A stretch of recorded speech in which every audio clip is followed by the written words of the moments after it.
This war has brought unprecedented levels of destruction and brutality. The hand-to-hand combat and hypothermia at Stalingrad, the desperate offensives of the Japanese against the Marines at Guadalcanal, all accompanied by endless fire from the skies over homes and factories, and the barbarism of the war against humanity.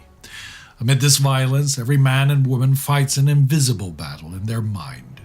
Just like the bullet of a rifle, this battle leaves its wounds.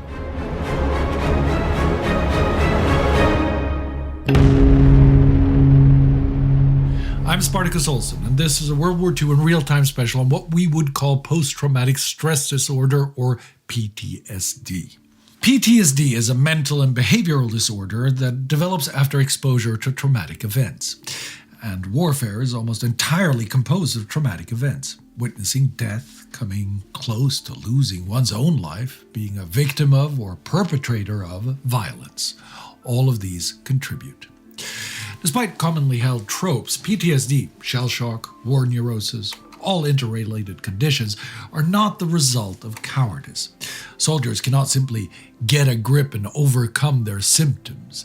It is in fact a completely uncontrollable reaction to the stress of the battle and unseen injuries to the brain. The symptoms, as well as their intensity and persistence, are varied. These include disturbing thoughts, flashbacks, and dreams. The fight or flight response can also be affected, causing a hypervigilant state. PTSD often brings with it depression and anxiety, and in some cases self-harm and suicide. For as long as there has been war, there has been psychological trauma. Modern warfare takes things to a new level. More efficient methods of killing, the incessant barrage of artillery and the power of the machine gun, the scale of death and destruction on land and at sea. All this causes ever greater psychological pressure. The term war neurosis was coined during the Russo-Japanese War of 1904 to 1905. It came to prominence during the Great War. In 1914, all armies began reporting cases of otherwise unharmed soldiers suffering various mental and physical symptoms. This included loss of memory, deafness, muteness, tremors, inability to stand and walk, convulsions, and occasional loss of consciousness. The Germans called the men Kriegszitterer, or war shakers. The British called the phenomenon shell shock, and the French had an equivalent term, obusite. There were two schools of thought as to the cause. The first held that it was the result of hidden damage to the brain, caused by shelling, hence shell shock. This was near impossible to prove during the war, but research almost a century later on 21st century veterans still revealed the brain injuries caused by explosive blast waves and their role in causing shell shock-like symptoms and PTSD. The other school held that it was psychological rather than physical. The French psychiatrist Emmanuel Régy noted in 1915 that of 88 cases he had observed, just 20% had physical wounds. He discovered that in all cases, fright, emotional shock, and seeing maimed comrades had been a major factor. Many years later, it will be shown that some people who experience dangerous and frightening situations continue to produce huge amounts of adrenaline long after the danger is over. This will later become accepted by scientists as a cause for PTSD. Wartime doctors may not know the exact causes, but they do attempt to treat its symptoms. By mid-1916, both the British and French had concluded that it was far better to treat soldiers suffering from mild shell shock near the front. Here, the men benefited from the maintenance of military discipline and routine. This became known as forward psychiatry. It wasn't entirely altruistic, though. Army administrations feared losing manpower. Men treated near the front were more likely to return to their units. This raises the question, who really benefited, the men or the army? With the war over, there was an attempt to draw a curtain over war neurosis. Large section of army and public opinion concluded that the men were cowards. A 1920 Royal Commission on Shell Shock took evidence from Lieutenant Colonel Gort, who had commanded troops at Passchendaele. Gort declared that breakdown in battle is a regrettable weakness. It does not happen in good units. When the committee reported in 1922, it recommended that the term shell shock be abolished altogether. Discipline needed to be strengthened, and men should not be given an easy escape from the battlefield. This is the view that is shared across Europe as the Second World War begins. In order to avoid supposedly bogus claims of war neurosis, the British Army announces in 1939 that sufferers will have to wait until after the war to be assessed for a pension. Forward psychiatry is forgotten. During the Battle of Dunkirk from May to June 1940, cases of what is now termed battle exhaustion are admitted to psychiatric wards in Dieppe, 100 miles from the front, before being evacuated back to the UK. Many of them are sent to the Maudsley Hospital in Sutton, just outside of London. The men who arrive from Dunkirk are victims of the German Blitzkrieg and the failures of British and French policy, but their reception is one of harsh judgment. The staff at Sutton decide that the men's psychological problems result not from war, but from low intelligence, a weak family background, or unmanliness. These lost causes receive little other than generic occupational therapy, physical training, and therapeutic interviews before being cast out of the army. In 2 years, just 26% of men at Sutton returned to some form of duty. Wehrmacht men suffer just like the British. Despite Hitler's delusions that his soldiers are Aryan supermen, they feel the pain of losing comrades and break down in exhaustion after days of marching and fighting. As early as 1940, doctors are recording psychosomatic cardiac and circulatory problems, stomach and intestinal ailments, and rheumatic symptoms. There is also a rise in suicides and self-mutilation. Army psychiatrists see the parallels with World War I and call the sufferers Kriegsneurotiker, or war neurotics. The problem becomes more widespread after Barbarossa runs out of steam during the winter of 1941-42, when fighting becomes a brutal trench war in the freezing cold against an increasingly capable enemy. Doctors on the Eastern Front begin diagnosing Schreckreaktionen, or acute fright reactions, with increasing frequency. Patients become frightened at the slightest sound, fear being alone, and have nightmares. In some cases, startled by their dreams, they leap from their beds and grab their weapons, ready to fight. By the end of the winter of 1941 to 1942, the number of German army suicides has exceeded the entirety of those recorded during World War I.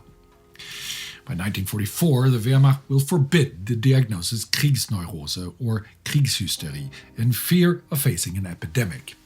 And ignoring a problem's existence is, of course, a safe and tested way to make it go away. In any case, Wehrmacht soldiers suffering from PTSD are at immediate risk for their lives in other ways than suicide. If their symptoms persist, they will end up in psychiatric treatment centers and thus be at risk of being murdered in the Nazi euthanasia programs, a fate that will also meet German civilian men and women suffering from PTSD after the Allied bomb attacks, who are eventually murdered for reasons of being deemed disabled and a burden on society.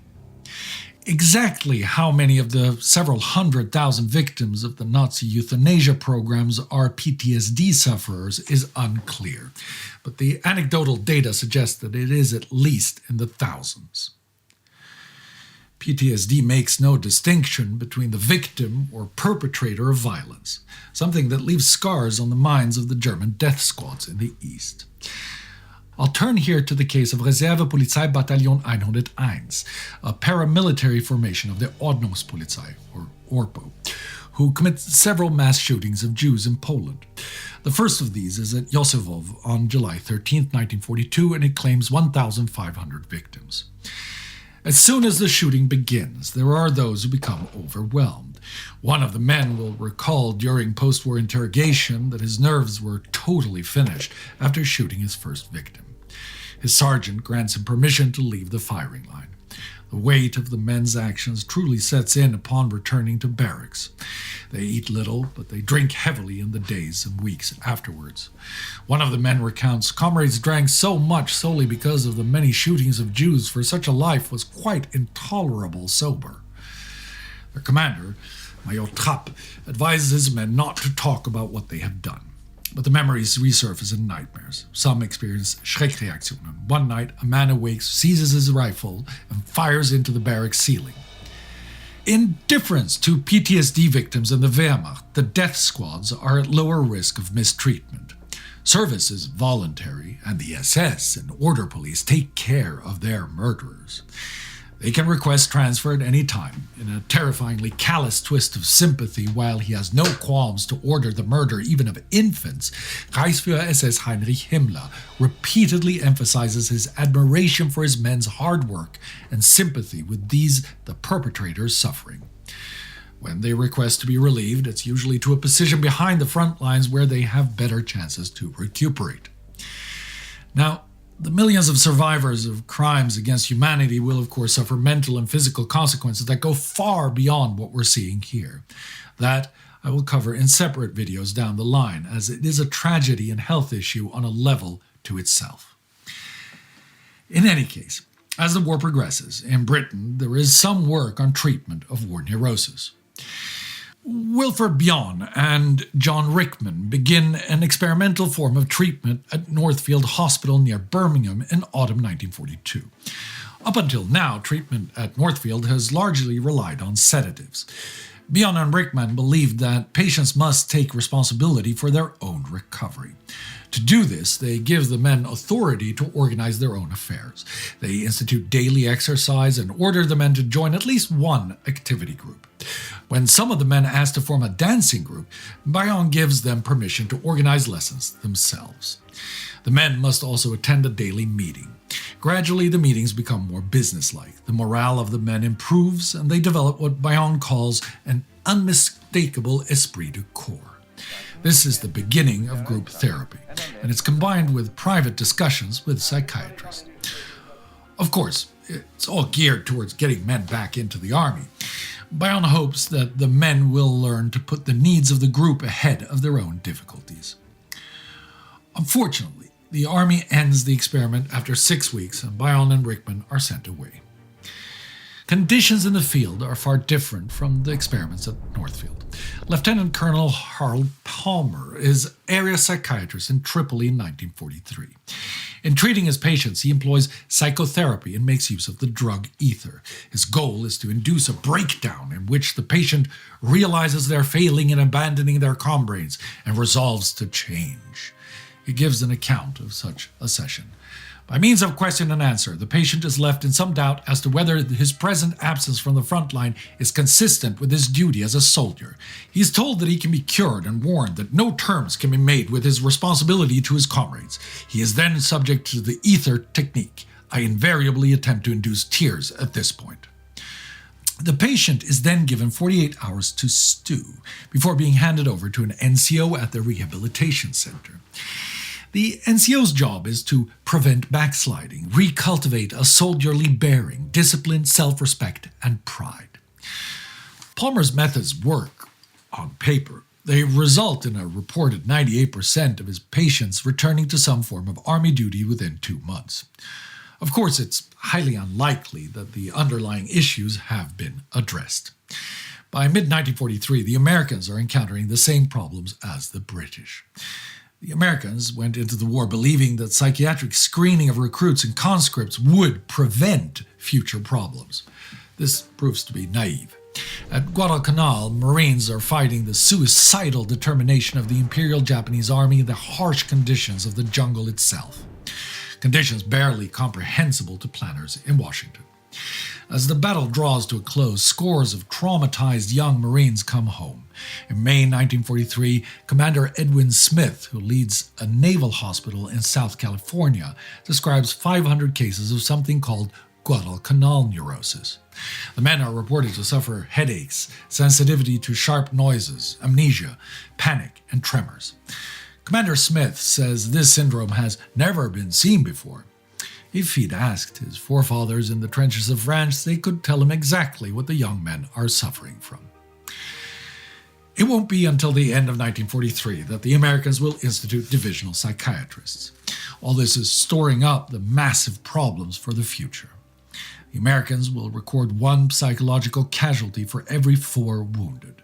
By the end of the war, the British will have discharged around 109,000 men on psychiatric grounds, and the Wehrmacht will have 100,000 Kriegsneurotiker in their military hospitals.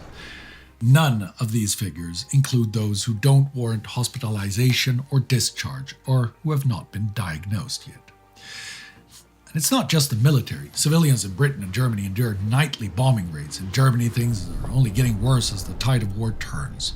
That means more death, more homes destroyed, more frightened nights huddled underground with worried neighbors and crying babies. The World War II generation will be permanently affected by their wartime trauma.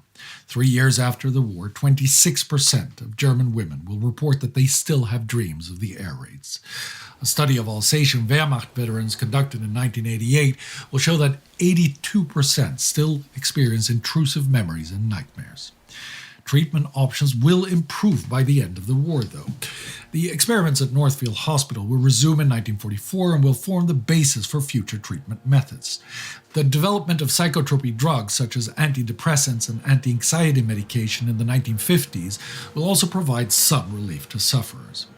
Yet, war neurosis, shell shock, and the trauma of war will continue to be poorly understood until the 1970s.